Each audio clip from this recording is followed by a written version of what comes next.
आपने 10th and 12th complete कर लिया है और टेक्निकल कोर्स करना चाहते हैं लेकिन आपको समझ में नहीं आ रहा है कि आप ऐसा कौन सा ब्रांच चूज़ करें जिसे कंप्लीट करने के बाद आप अपना काफ़ी अच्छा कैरियर बना सकते हैं, काफ़ी अच्छा फ्यूचर को सिक्योर कर सकते हैं। तो आज हम आपके लिए एक ऐसा ही कोर्स लेकर आए हैं जिसे कंप्लीट करने के बाद काफ़ी अच्छा कैरियर आप बना पाएंगे। तो आज हम आपको इस वीडियो में बायोमेडिकल इंजीनियरिंग कोर्स के बारे में हर एक जानकारी प्रदान करेंगे। तो नमस्कार, आपका फिर से स्वागत है हमारे डीएलआईटी ट्रस्ट के ऑफिशियल यूट्यूब चैनल पे। तो वीडियो की शुरुआत करने से पहले आप इस चैनल को सब्सक्राइब करना ना भूलें और साथ ही बेल आइकन को प्रेस करना भी ना भूलें ताकि कोई भी इंफॉर्मेटिव वीडियो आए उसकी नोटिफिकेशन आपको मिलती रहे। तो चलिए हम वीडियो को आगे बढ़ाते हैं। तो सबसे पहले हम जानते हैं कि बायोमेडिकल इंजीनियरिंग होता क्या है, ये कितने साल का होता है, इसे करने के लिए आपकी क्वालिफ़िकेशन क्या होनी चाहिए, साथ ही बायोमेडिकल इंजीनियरिंग कितने प्रकार का होता है, इसमें कौन कौन से सिलेबस होते हैं और ये कंप्लीट करने के बाद आपकी जॉब प्रोफाइल क्या होती है और साथ ही आपकी सैलरी क्या होगी। और आप हमारे वीडियो के अंत तक बने रहते हैं तो मैं आपको ये भी जानकारी दूंगी कि आप इस कोर्स को 0 ट्यूशन फीस पे, वो भी बिना इंट्रेंस एग्ज़ाम दिए हुए कैसे करेंगे। तो सबसे पहले हम जानते हैं कि बायोमेडिकल इंजीनियरिंग होता क्या है। जैसा कि आपके इसके नाम में पता चल रहा है कि बायोमेडिकल यानी कहीं ना कहीं इसका लिंक मेडिकल से जुड़ा हुआ है।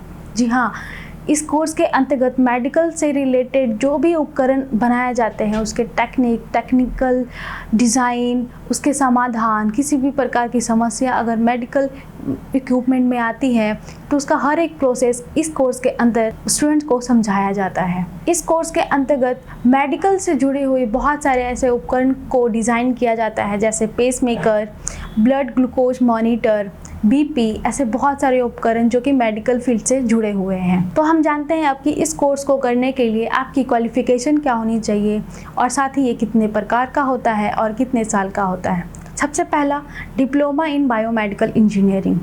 अगर आप इस कोर्स को करना चाहते हैं तो आपका 10th पास होना ज़रूरी होता है। 10th में 50% मार्क्स होना अनिवार्य होता है और ये कोर्स टोटल 3 साल का कोर्स है जिसमें टोटल 6 सेमेस्टर होते हैं, जिसमें प्रत्येक सेमेस्टर 6 मंथ पे होता है। इसके बाद आता है बीई या बीटेक इन बायोमेडिकल इंजीनियरिंग। इस कोर्स को करने के लिए स्टूडेंट का 12th पास होना ज़रूरी होता है और उनका 12th में साइंस स्ट्रीम सब्जेक्ट से क्वालिफाई करना भी अनिवार्य होता है। उनका 12th में कम से कम 50% मार्क्स होना भी ज़रूरी होता है। ये कोर्स टोटल 4 साल का कोर्स है जिसमें टोटल 8 सेमेस्टर होते हैं, जिसमें प्रत्येक सेमेस्टर 6 मंथ पे होता है। इसके बाद आता है एमई या एमटेक इन बायोमेडिकल इंजीनियरिंग। ये एक पोस्ट ग्रेजुएट कोर्स है जिसे कंप्लीट करने के लिए स्टूडेंट्स का बी या बीटेक में बायोमेडिकल इंजीनियरिंग ब्रांच से क्वालिफाई करना ज़रूरी होता है और इस कोर्स में 50% मार्क्स लाना भी अनिवार्य होता है। ये कोर्स टोटल 2 साल का कोर्स है जिसमें टोटल 4 सेमेस्टर होते हैं, जिसमें प्रत्येक सेमेस्टर 6 मंथ पे होता है। अब हम बात करें कि इस कोर्स में सिलेबस क्या क्या होते हैं। इस कोर्स में डिपेंड करता है कि आपने कौन सा कोर्स चूज़ किया है और सेमेस्टर वाइज सिलेबस डिवाइडेड होते हैं। अब हम बात करें कि इस कोर्स को कंप्लीट करने के बाद आपकी जॉब प्रोफाइल क्या होती है। ऐसे तो आपके नॉलेज पे डिपेंड करता है कि आपने किस तरीके से इस फील्ड में इस कोर्स को कंप्लीट किया है।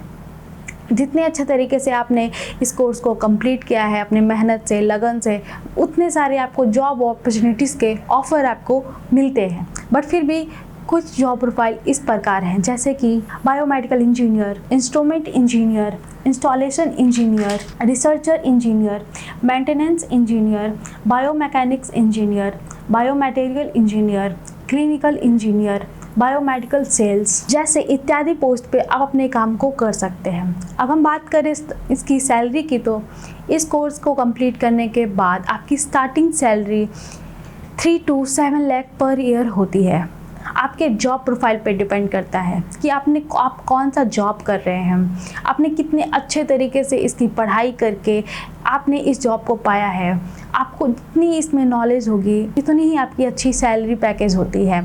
जिस तरीके से आपका नॉलेज, आपका एक्सपीरियंस बढ़ता जाता है उसी तरीके से आपकी सैलरी इंक्रीज भी होती जाती है। उम्मीद करती हूँ कि आपको ये वीडियो अच्छी लगी होगी। अरे रे, मैं कुछ भूल रही हूँ शायद।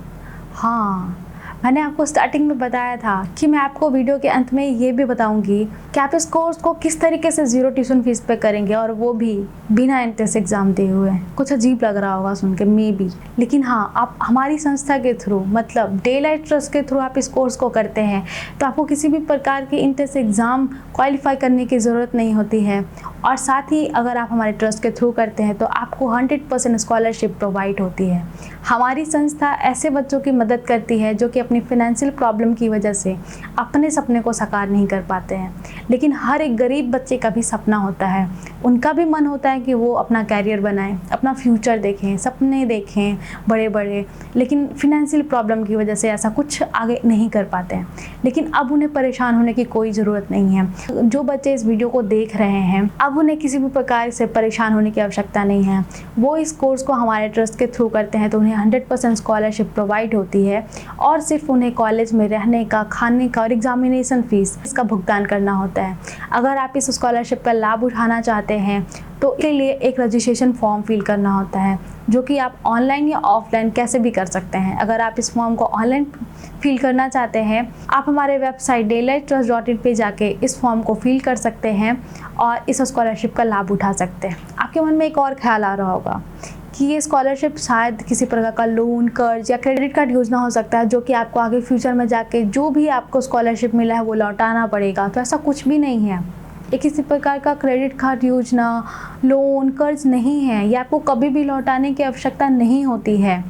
अगर आपके मन में किसी भी प्रकार का डाउट है और आप अधिक जानकारी प्राप्त करना चाहते हैं तो आप हमारे हेल्पलाइन नंबर पर कॉल करके जानकारी प्राप्त कर सकते हैं, या फिर पटना हेड ऑफिस आके विजिट कर सकते हैं। अब उम्मीद करती हूँ कि आपको ये वीडियो अच्छी लगी होगी, तो लाइक शेयर करने में कोई कंजूसी ना करें। ज़्यादा से ज़्यादा इस वीडियो को शेयर करें ताकि उन सारे बच्चों के पास भी ये इन्फॉर्मेशन पहुँचे कि इस स्कॉलरशिप का लाभ उठा के वो अपने कैरियर को सिक्योर कर सकते हैं। और किसी भी प्रकार का डाउट है तो आप कमेंट बॉक्स में कमेंट कर सकते हैं। धन्यवाद।